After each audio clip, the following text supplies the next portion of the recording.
পাটিগণিত কাকে বলে? বাংলাদেশে কোনো ফাটি নেই, ফাটিগণিত আমি আবার কই পাবো? পাটিগণিত কোথাও পাওয়া যায় না? না। আচ্ছা, ও পাটিগণিত কোথাও পাওয়া যায় না না। মন, হায় হায় রে। আচ্ছা, তো ওই বীজগণিত কাকে বলে?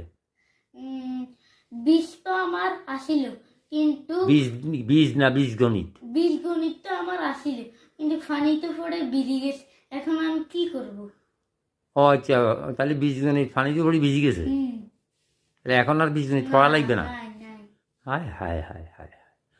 আচ্ছা, তুই জ্যামিতি কাকে বলে? ফেনী থেকে আসার সময় আমি জামে পড়ছিলাম। আচ্ছা, এখন এখন এখন জ্যামিতিটা আমি ভুলে গেছি। জ্যামিতি আবার আমি এখন কই পাবো? জামে পড়ি জ্যামিতি ভুলে গেছো? জি। এই গাড়ির জামে? হ্যাঁ। ও, গাড়ির জাম আসিল, হুম। তাহলে জ্যামিতি ভুলে গেছো? হ্যাঁ। আচ্ছা, তাহলে তো তুমি তো খুব ভালো যুক্তি জানো। হ্যাঁ, তোমার তো যুক্তির উপর ডিগ্রি দিতে হবে। হুম। হ্যাঁ, যুক্তির উপর ডিগ্রি দিতাম। হ্যাঁ। আচ্ছা, ঠিক আছে। আচ্ছা।